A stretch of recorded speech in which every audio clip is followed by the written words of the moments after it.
এরপরে আমাদের হচ্ছে ৭২ পরবর্তীতে একটা কনস্টিটিউশন বানাইছে আমাদের জন্য। কনস্টিটিউশন নিয়ে অনেক কথাবার্তা হয়েছে। এটা স্রেফ একটা গার্বেজ ছাড়া কিছু না। এবং আমি ব্যক্তিগত আজকে রাষ্ট্রপতির ইয়াতে আমাদের দাওয়াত ছিল।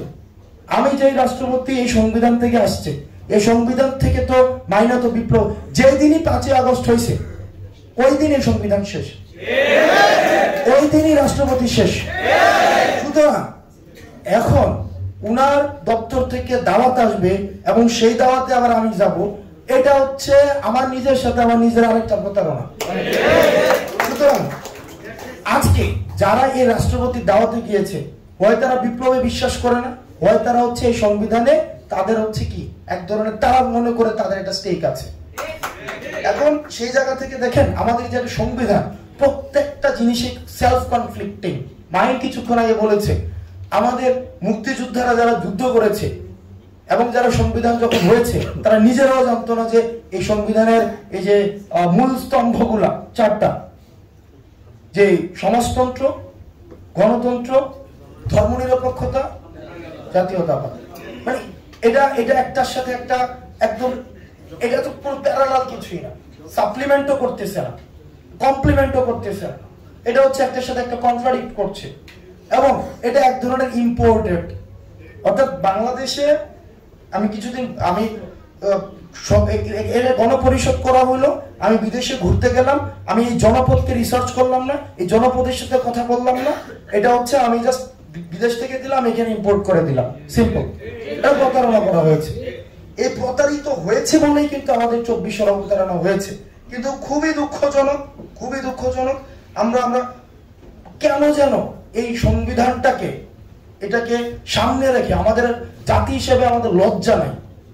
যে সংবিধান রাজনীতিবিদদের রাজনীতি করার অধিকার কেড়ে নিয়েছে, যে সংবিধান লেখকদের লেখার স্বাধীনতা কেড়ে নিয়েছে, যে সংবিধান যারা হচ্ছে স্বাধীনভাবে চিন্তা করতে চায় তাদের মগজকে দখল করেছে, যে সংবিধান যারা মেরুদণ্ড সোজা করে যারা বাঁচতে চায় তাদের মেরুদণ্ডকে দাসত্বের বিনিময়ে বিক্রি করে দিয়েছে, যে বুদ্ধিজীবী স্বাধীনভাবে কথা বলতে চায় কিন্তু যে সংবিধান ওই বুদ্ধিজীবীর জিহ্বাকে বন্ধ করে দিয়েছে। আমাদের দেখেছি এই ৫ই আগস্ট পরবর্তী সময়ে কিছু কিছু রাজনীতিবিদদের এই সংবিধানের প্রতি এক ধরনের বিশাল মমত্ববোধ জেগে উঠেছে। এটা আমাদেরকে জাতি হিসেবে আমাদেরকে আবার প্রতারণার দিকে নিয়ে যাচ্ছে, আবার প্রতারণার পরিক্রমাটা আবার বৃদ্ধি করছে। আপনারা দেখেছেন যে আমাদের বিশ্ববিদ্যালয়ে একটা ক্লাব আছে, এটা ব্যান্ড পার্টির মতো একটা ক্লাব, ঢাকা বিশ্ববিদ্যালয় শিক্ষক সমিতি। পৃথিবীতে এত থার্ড ক্লাস লেভেলের কোন ক্লাব পৃথিবীতে আর কোথাও নাই। ওই যে থাকে না স্পোর্টিং ক্লাব, এই ক্লাব সেই ক্লাব থাকে না, এই ক্লাবটার আপনি কার্যক্রম দেখবেন। এই ক্লাবটা হচ্ছে কি, যখনই মানুষ কথা বলতে চেয়েছে, যখনই মানুষ বিশ্ববিদ্যালয়ের আইডিয়াটা হচ্ছে কি আপনার ভাবনাগুলোকে আপনার সুবিধাজনক ভাষা দিয়ে আপনাকে প্রকাশ করার জন্য একটা উন্মুক্ত পরিবেশ ক্রিয়েট করে দিবে।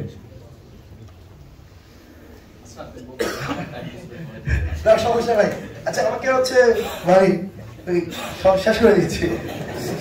এখন বিষয়টা হয়েছে যে আমাদের সুবিধাজনক ভাবনাগুলোকে, আমাদের মনে স্বাধীন চিন্তা, আমাদের তো ভাবনা চলে, আমাদের ইমেজ থাকে মাথার মধ্যে, মাল্টিপল লেয়ার্ড ইমেজ, এই ইমেজগুলোকে আমরা আমাদের সুবিধাজনক ভাবে আমরা ভাষা দিয়ে প্রকাশ করব। এই উন্মুক্ত পরিবেশটাই হচ্ছে আমাদের বিশ্ববিদ্যালয় ক্রিয়েট করে দিবে, কোনো সেন্সরশিপ থাকবে না। কিন্তু আমরা দেখেছি যে আমাদের এই যে ঢাকা বিশ্ববিদ্যালয়ের শিক্ষক সমিতিকে কিছু হইছে না হইছে একটা ব্যানার নিয়ে দাঁড়াই যেত অপরাজয় বাংলার সামনে।